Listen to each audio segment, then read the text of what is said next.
Hello and welcome to Life Beyond the Numbers, the podcast for people who are curious about how to have a more fulfilling work life. We live in a world largely driven by numbers, logic and reason. But how we feel at work and about our work impacts us, our organisations and society. There is a relationship between the numbers of our organisations and the life beyond the numbers. I'm Susan Michrillon, your host.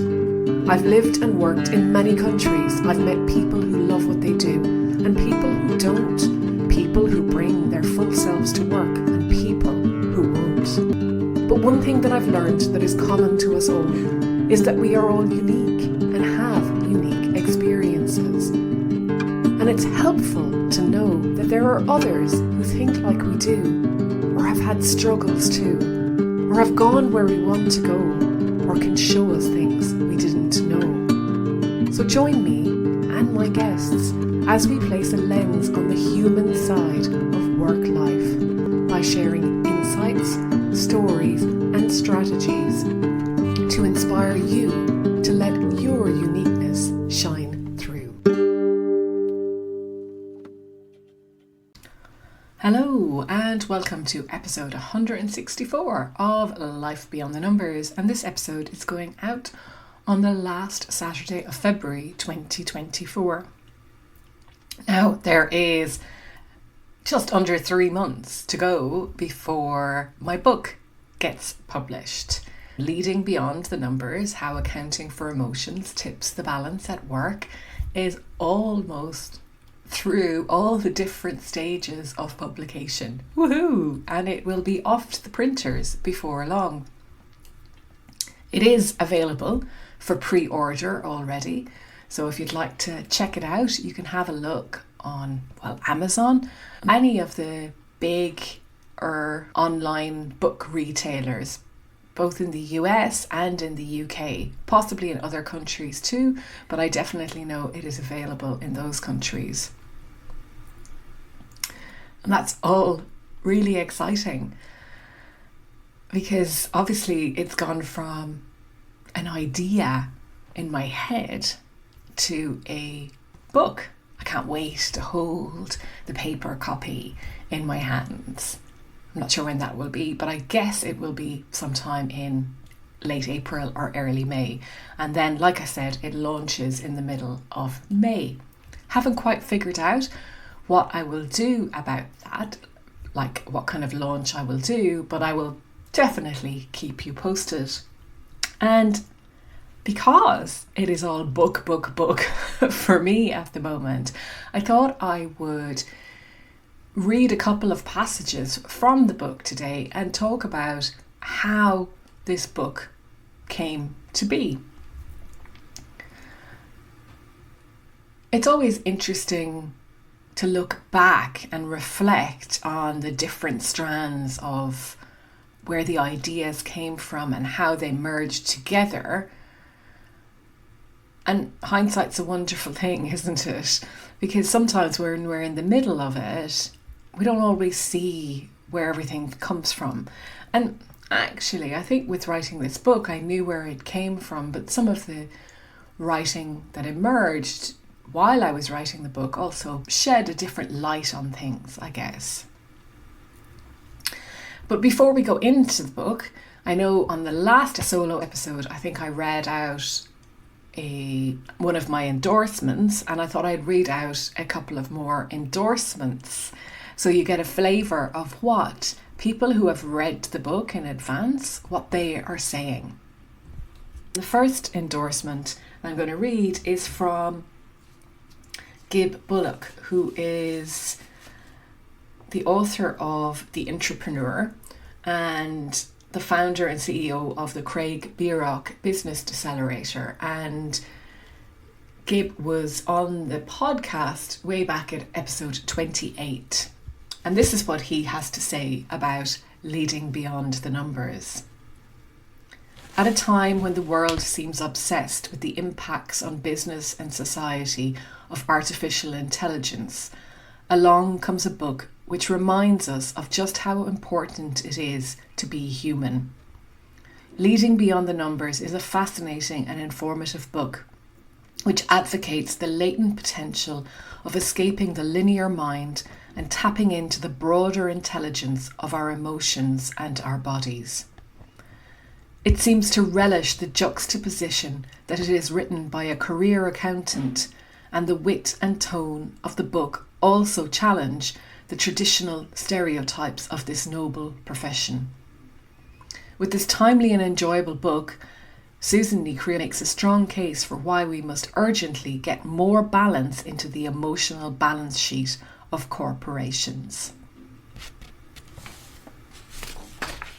And a second endorsement I'll read was from Greta Solomon, who is the author of that beautiful book, Heart, Sass and Soul. And Greta is a freelance journalist and was a featured guest on episode 80 of Life Beyond the Numbers, Why Do I Have to Fake It? Susan Nikria tackles the question of how to put more of ourselves into our work with aplomb. This well-researched book delves into the practical, personal and philosophical aspects of true leadership. But you won't just think differently after reading Leading Beyond the Numbers. You'll feel a sense of expansion. So there are 2 endorsements that I've received. It's wonderful to read these endorsements and to know that people saw in the book what I intended people to see.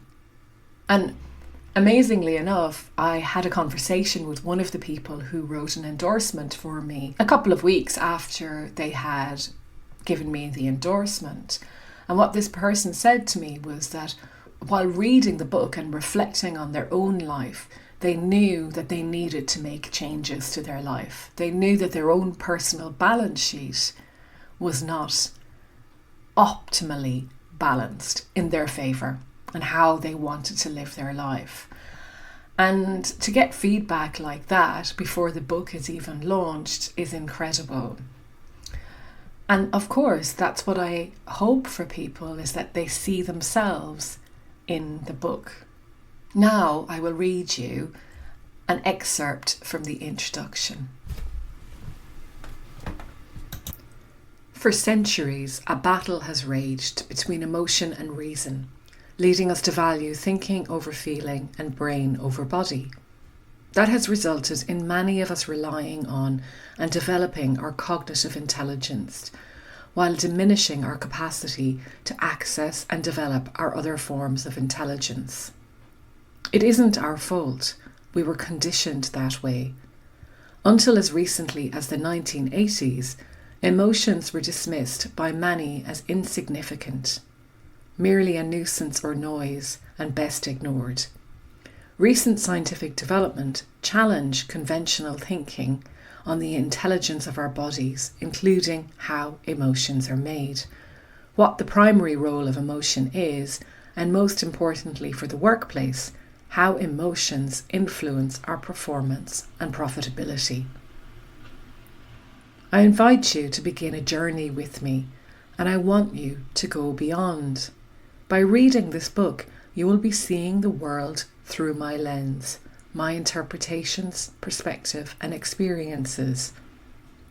You bring your own set of experiences and meanings with you, your own lens.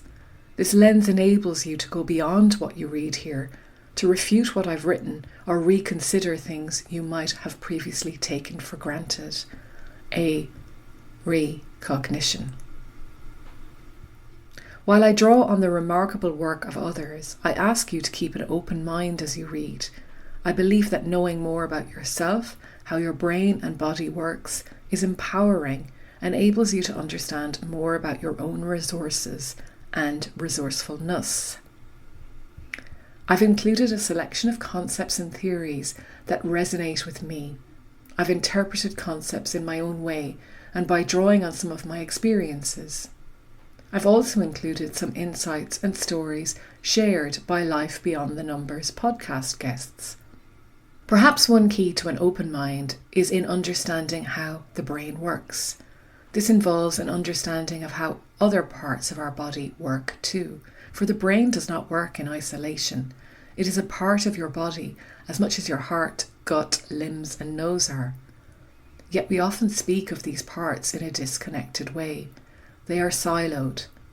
And if you've ever worked in an organisation that was siloed, you know how utterly chaotic that can be and detrimental to communication, progress and results.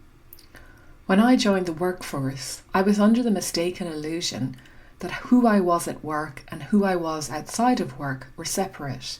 There was no room for emotions or listening to my gut or heart. Yet I brought all of me to work every day. No wonder the battle between reason and emotion has raged for so long. It is inside every one of us and made our workplaces worse, not better, as we prioritised rational over emotional. Accountancy is what I did for many years.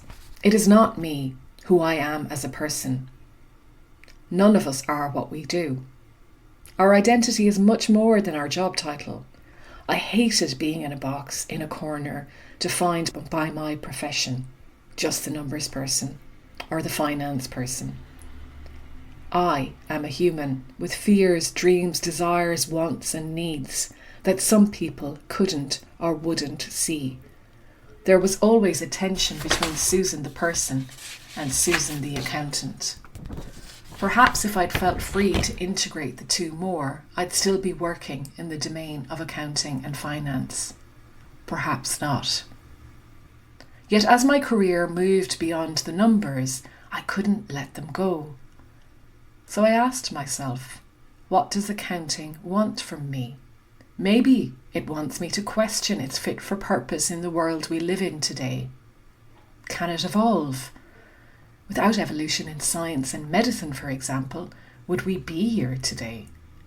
Accountancy has evolved to deal with some of the complexities of the world and some of the corporate scandals. Is it time for further evolution? Advances in the sciences are fundamentally changing our understanding of the mind-body connection, how the brain works, and the role of emotions. By challenging our traditional views of how we should be at work, the full value of our emotions could become clearer, which could lead to better decisions, interpersonal interactions, and life overall. The challenge is the continued use of a rational lens to account for people's value. So there's a couple of excerpts from the introduction of the book. And I pick on a couple of things there. Obviously, I talk about emotions and feelings and the workplace and what accountancy has to do with it. And the connection between accounting and emotions came from some years ago, actually now. I studied a couple of courses at Oxford University, the adult education part, and I did some coaching courses there, and I did a course on brain and behaviour, and I became really interested through that on how the brain works and started to delve into different areas of neuroscience, and I came across Lisa Feldman Barrett, and I listened to her TEDx talks. And she had this concept called body budgeting, which is basically how the brain controls the functioning of the body. And when she talks about body budgeting, she uses all of this terminology that I suppose is better known in the domain of accounting and finance. And I found this very amusing. And actually became a little bit obsessed with it and wanted to take the metaphor even further. So in mid-late 2020, I was asked to do a CPD talk for a group, continued professional development. And I agreed the title of the talk as Accounting for Emotions. And this was the first time that I was bringing it to life, I suppose. And I really didn't have enough research done. So I bought Lisa Feldman Barrett's book, How Emotions Are Made, and Emotional Agility by Susan Davis. And they're both excellent books. And out of those books, I really developed the concept for accounting for emotions. And I've refined that talk over the years. And one of the things I added to it, which always brings interest, I think, is the slap from the Oscars when Will Smith smacked Chris Rock firmly on the mouth. And as Mike Tyson famously said, everyone has a plan until they get smacked in the mouth. But I started to develop the concept, and with Chris Rock and Will Smith, I used the ruler framework, which I found from Mark Brackett's book, Permission to Feel. And ruler stands for recognizing the emotion in you and others, understanding what is underlying here, labeling the emotion, so giving it a name, expressing the emotion appropriate to the circumstances that you are in, and regulating your emotional state. And that's what ruler stands for. R is for recognizing, U for understanding, L for labeling, E for expressing, and R for regulating. And I take the example of Chris Rock and Will Smith and walk through each of those R, U, L, E, R from both of their perspectives. Now, clearly, I don't really know what was going on for either of them, but isn't that the point? None of us really ever know what's going on in someone else's mind or body. We see the outer result of this inner world. And I find that really, really fascinating. And talking about that and I delve into that in the book, the fact that none of us ever really know what's going on for someone else, and that taking things at face value isn't always the way to understand what's happening for people. And the best way of understanding is to ask them. The best way to understand what is going on for someone is to listen to what they have to say.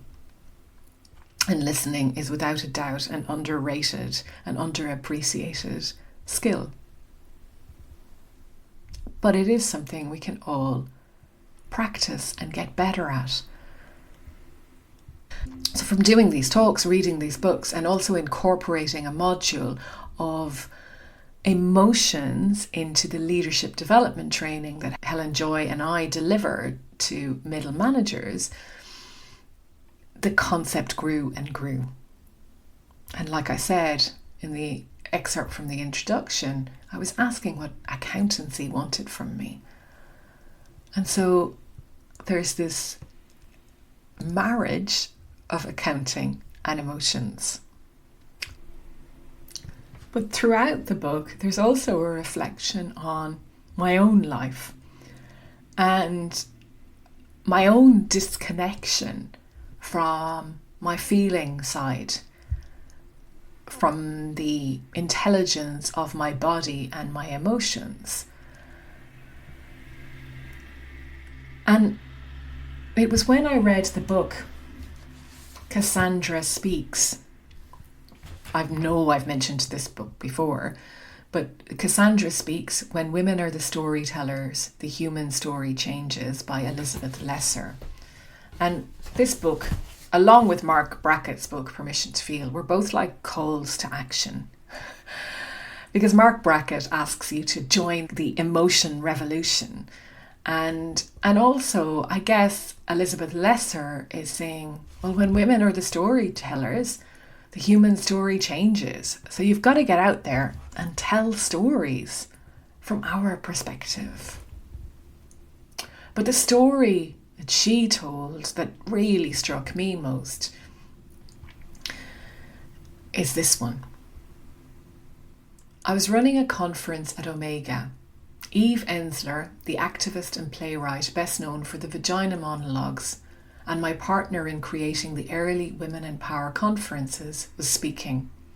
I came from backstage and took my place among hundreds of other women as Eve spoke about a scar on her body, how she got it, what it meant to her, and how she used its presence to remind her of the lessons she learned during a difficult time in her life.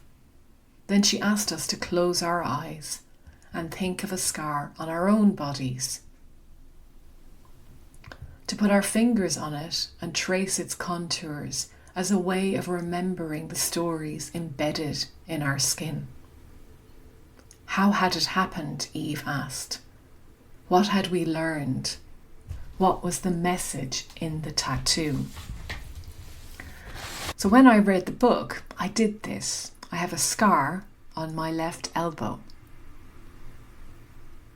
I felt the scar on my elbow, and in that moment, I began to cry. And I realized the influence that that had had on my life, all the way to where I am today, and the reason, real reason probably, for writing this book. And I'm not sure I would have made that connection if it weren't for reading that book. So inspiration can come from so many different places, and it's incredible how something can spark your thinking with an old story that you've carried with you all your life to becoming a new story.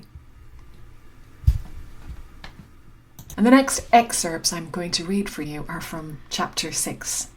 I'm only human, not rational or emotional, but rational and emotional. I largely ignored the role of emotions or feelings in my life. They were there, but I didn't understand the importance of them. They often seemed inconvenient and best ignored. I took my body for granted and didn't know much about the needs of my body other than the basics. I still remember my first appointment with Steve Haynes. I was in my early 40s and living in Geneva. The first thing he said to me was, "You are too young to live like this." As I lay on a table in his office, he asked me how I felt. I replied, "I think I feel..." He said something like, "I didn't ask you what you thought. I asked you how you felt. How do you feel?" I didn't know what he meant by that. And more importantly, I didn't know how to describe what I was feeling. I began to tune into what my body was feeling. Then he asked me how my legs felt. "Useless," I said. I didn't think about that response. It was how I felt. It was also news to me. Through working with Steve, we uncovered a likely root cause of this pain that I was feeling. When I was 11, I broke my elbow. Badly. I had to have 2 operations. In the first one, they failed to put me back together again. In the second, I had 2 pins inserted into my elbow to reattach the bones and more than 20 stitches. I spent about a week in hospital and a further 6 weeks with my elbow in a cast. When the cast came off, I couldn't straighten my arm out. It was locked at the elbow. I went through months of physiotherapy, which was extremely painful at times. Even now, almost 40 years later, I feel a shudder go through me just thinking about it. During the recovery period, the surgeon told me that if I ever broke my elbow again, I would lose the use of it permanently. That is quite a thing to be told as a child. I took it to heart. That message was meaningful to me, I made sure that I prioritised protecting my elbow. I embodied that protective mechanism. I began to look through the world with that lens. Steve explained the likelihood of what was going on for me like this. If you have a house alarm, it will usually sound when someone breaks in. However, my alarm was sounding when a leaf fell from the tree in my garden. The pain I was feeling in my back was down to my extra vigilant nervous system. It was seeing danger everywhere and doing its best to keep me protected.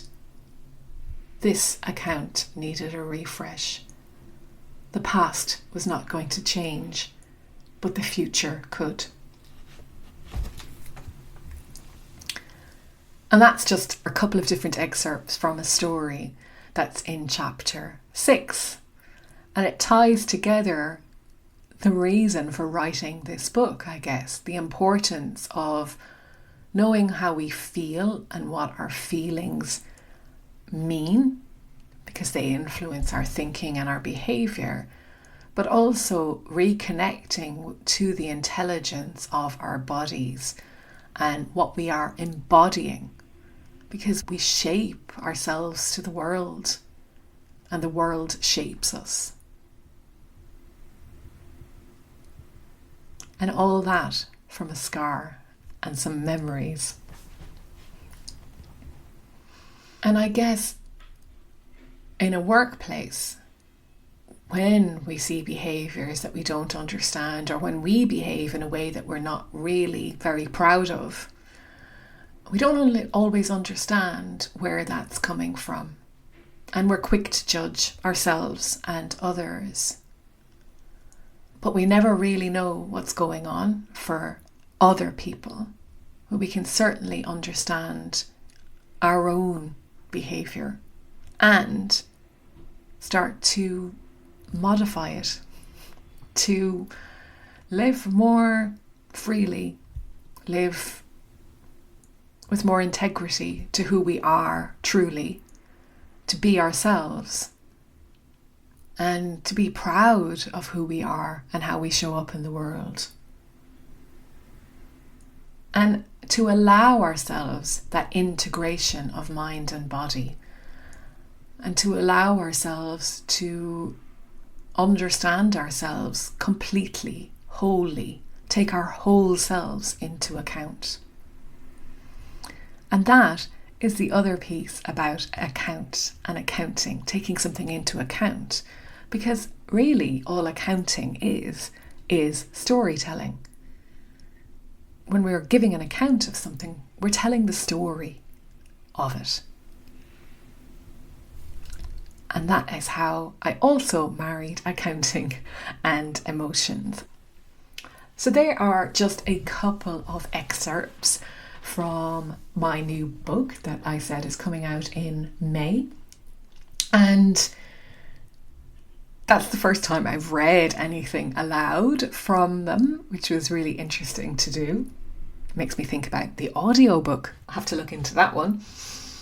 And also, other than the publishers and the endorsers and beta readers, you'll be the first people to have a glimpse of what's in the book.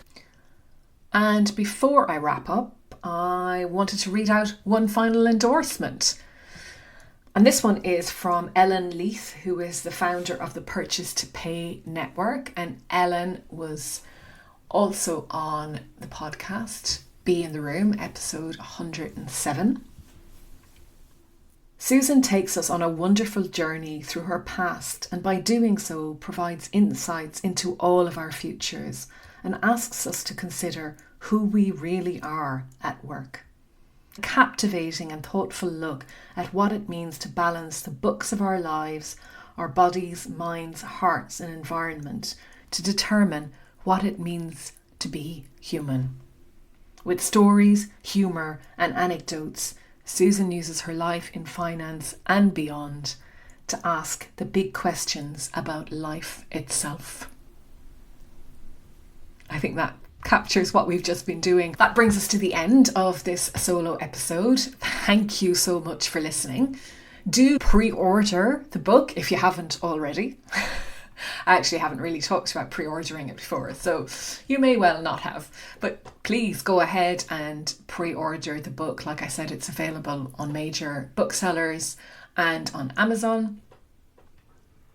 And in the meantime, I wish you and yours the very best wherever you are in the world, and I hope that you are being yourself. Until next time, ciao. Thank you so much for listening. I hope you've enjoyed the paths we traversed on today's episode. If something rang true for you, be sure to let me know. Or maybe you can share this with someone in your life who would benefit from listening too. And if you enjoy helping others, I'd be so grateful if you would leave a review, so that people who might also be curious about their own life beyond the numbers can discover this podcast too.